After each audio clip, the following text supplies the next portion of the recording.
मैं आप लोगों को 12वीं क्लास का मैथमेटिक्स पढ़ा रहा हूँ।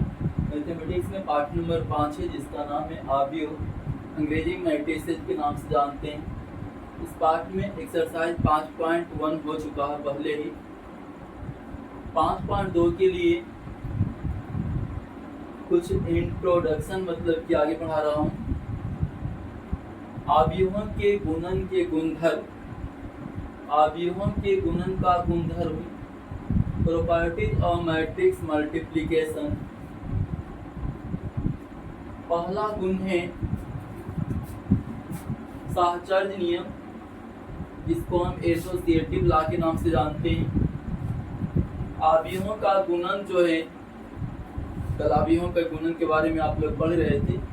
आव्यूहों का गुणन साहचर्य नियम का पालन करता है, अर्थात यदि ए बी सी क्रमशः m by n by p तथा p बाई q आव्यूह हो तो a इंटू बी प्लस सी बराबर ए बी इंटू सी हो जाता है। ध्यान दें, प्रॉब्लम सॉल्व करने में ये सब का जरूरत पड़ेगा। ये साहचर्य नियम, आव्यूहों का गुणन जो है साहचर्य नियम का पालन करता है। यदि ए बी सी तीन आव्यूह क्रमशः m by n by p तथा p बाई q कोटि का हो तो a इंटू बी सी बराबर ए बी इंटू सी हो जाता है। ध्यान रखना, साहचर्य नियम नीचे क्लास में भी आप लोग पढ़ेंगे। साहचर्य नियम में कोष्ठक का फिर होता है, दोनों बाद वाला में कोष्ठक के लेफ्ट साइड में, ब्रैकेट जो है लेफ्ट साइड में, दोनों बाद वाला में, राइट साइड में दोनों पहले वाला में कोष्ठक हो गया, ब्रैकेट हो गया।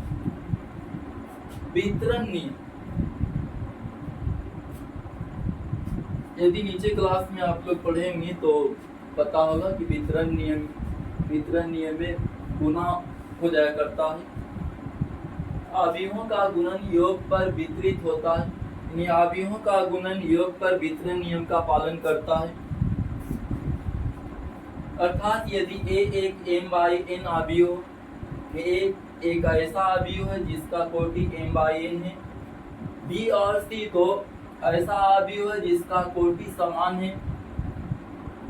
समान कोटि क्या है तो n बाई p कोटि है, b का भी और c का भी। b और c समान कोटि का रहेगा तभी तो दोनों का योग निकलेगा। समान कोटि का आव्यूह नहीं रहेगा तो योग निकलेगा ही। b और c दोनों समान कोटि का आव्यूह जिसका कोटि दिया हुआ n बाई p, तो a इंटू बी प्लस सी बराबर हो जाएगा ए बी प्लस ए सी। वितरण नियम, गुणन तत्समक का अस्तित्व, एक्सिस्टेंस ऑफ मल्टीप्लिकेटिव इडेंटिटी।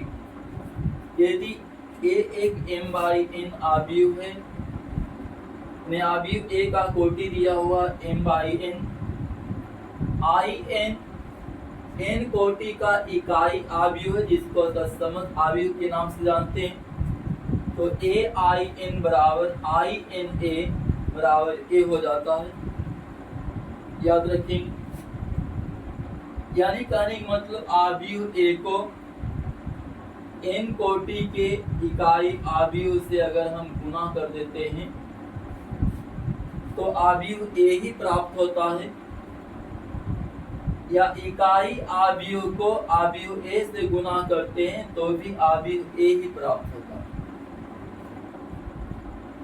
चौथा प्रॉपर्टीज है, यदि a एक m बाई n आव्यूह, a m बाई n कोटि का आव्यूह है और o एक शून्य आव्यूह है, तो आव्यूह a गुना आव्यूह o बराबर हो जाएगा आव्यूह o ने शून्य आव्यूह प्राप्त हो। किसी आव्यूह में हम शून्य आव्यूह से गुना करेंगे तो शून्य आव्यूह प्राप्त हो जाएगा। दूसरा में भी वही बात है कि शून्य आव्यूह को किसी आव्यूह से अगर हम गुना करेंगे तो भी शून्य आव्यूह प्राप्त हो। तो यहाँ चार प्रॉपर्टी बतलाया गया है। पहला है साहचर्य नियम, दूसरा वितरण नियम, तीसरा है गुणन तत्समक का अस्तित्व क्या होना चाहिए, चौथा है किसी आव्यूह को हम शून्य आव्यूह से गुणा करेंगे तो शून्य होगा, या शून्य आव्यूह को किसी आव्यूह में हम गुणा कर देंगे तो भी शून्य आव्यूह ही प्राप्त होगा। पांचवा प्रॉपर्टी देखेंगे आप लोग,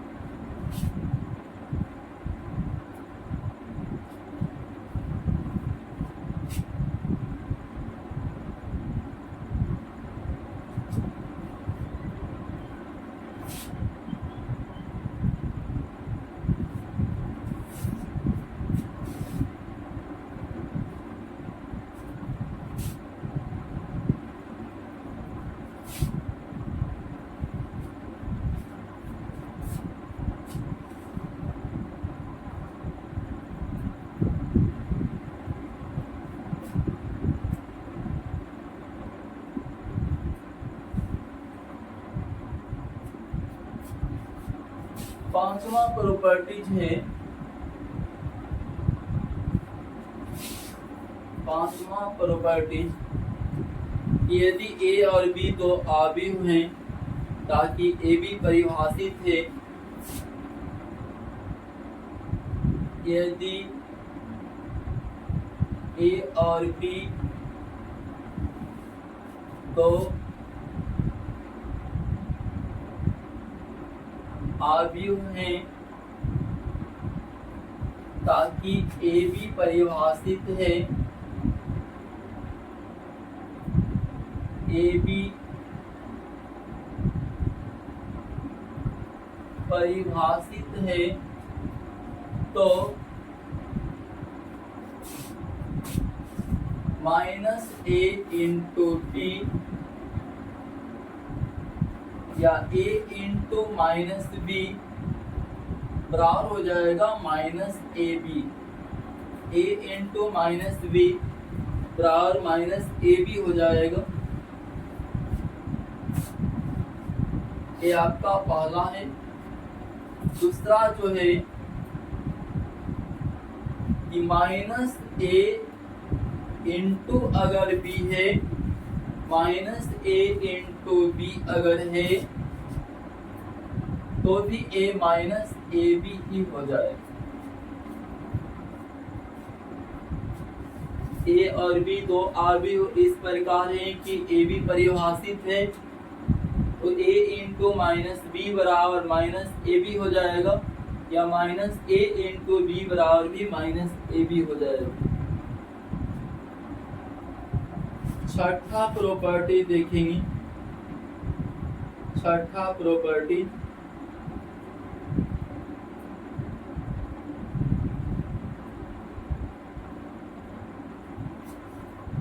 छठा बतला रहा है कि यदि ए एक m बाई n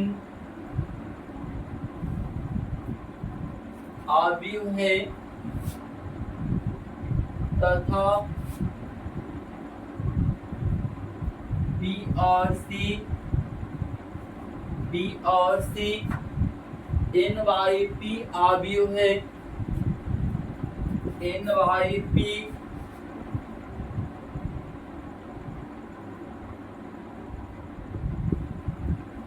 आव्यूह है तो ए एक m बाई n आव्यूह है तथा B और C n बाई p आव्यूह है तो A into B minus C बराबर हो जाएगा A B minus A C. A into B minus C बराबर ए बी माइनस ए सी हो जाएगा। ए भी आपका वितरण नियम के अनुसार ही आगे बढ़ाया गया है। दो आव्यूह का अंतर है, उसमें ए से गुना है तो ए जो है दोनों आव्यूह में गुना हो गया है और अंतर जो लिखा हुआ था वो अंतर लिखा गया।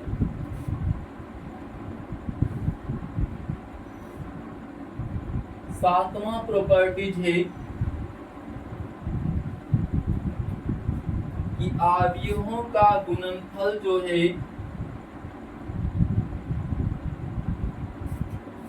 आव्यूहों का गुणनफल कर्म विनिमय नहीं होता है। कर्म विनिमय नहीं होता है।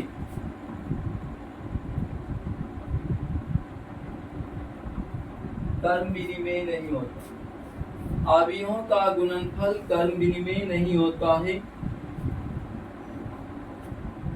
अर्थात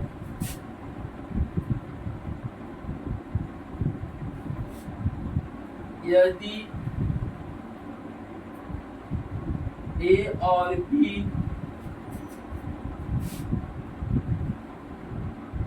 तो आव्यूह हैं,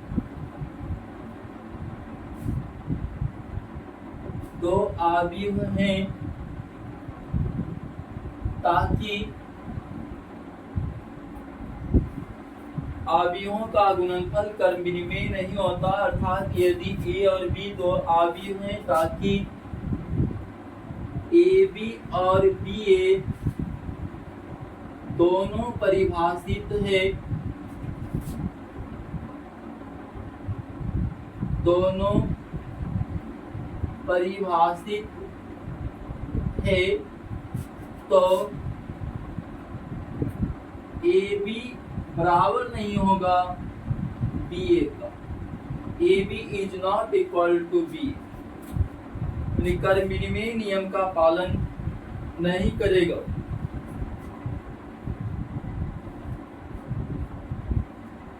तो आव्यूह ए और बी इस प्रकार है कि ए बी और बी ए दोनों परिभाषित है, तो ए बी बी ए के बराबर नहीं होगा।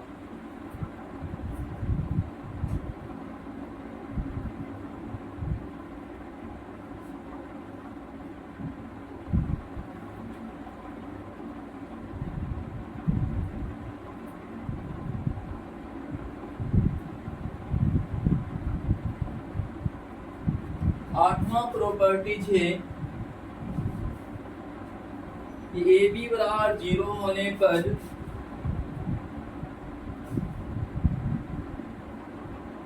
ए बी बराबर 0 होने पर यह कोई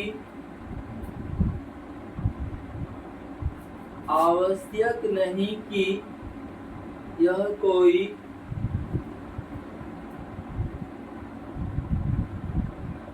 आवश्यक नहीं कि ए बराबर 0 या ए बराबर 0 या बी बराबर 0 या ए और बी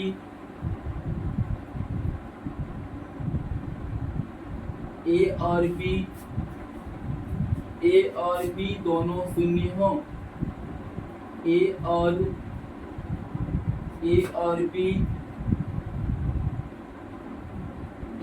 बी दोनों शून्य हो, दोनों शून्य हो,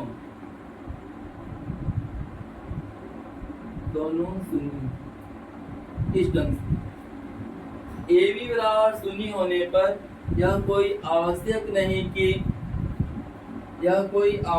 नहीं कि ए बराबर 0 हो या बी बराबर 0 हो या ए और बी दोनों 0। जहां दोनों शून्य हो, ऐसे भी आप बोल सकते हैं, दोनों शून्य हो,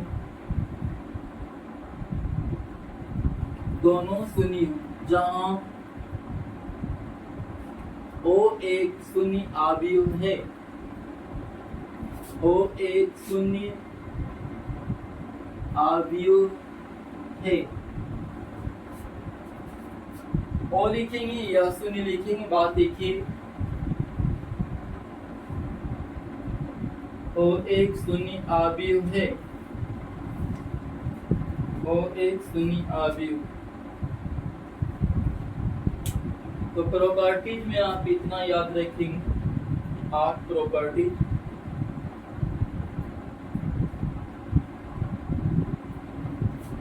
पांचवा प्रॉपर्टीज लिखा कि यदि ए और बी तो अवयव है, ताकि ए बी परिभाषित है तो a इंटू माइनस बी बराबर माइनस ए बी हो जाएगा, या माइनस ए इंटू बी बराबर माइनस ए बी हो जाएगा। छठा प्रॉपर्टीज है कि यदि ए एक m बाई n अवयव है तथा b और c n बाई p अवयव है तो a into B minus C बराबर ए बी माइनस ए सी हो जाएगा। सातवां प्रॉपर्टीज है कि अवयवों का गुणन कर्मविनिमय नियम का पालन नहीं करता है, अर्थात यदि ए और बी दो अवयव हैं इस प्रकार की ए बी और बी ए दोनों परिभाषित हैं तो साधारणतः A B is not equal to हो जाएगा बी ए। आठवां प्रॉपर्टीज है कि ए बी बराबर शून्य होने पर यह कोई आवश्यक नहीं कि ए बराबर शून्य हो या बी बराबर शून्य हो या ए और बी दोनों शून्य हो। ये 8 प्रॉपर्टीज था, 8 को आप लोग ध्यान से पढ़ लेंगे। इसके बाद कल आपका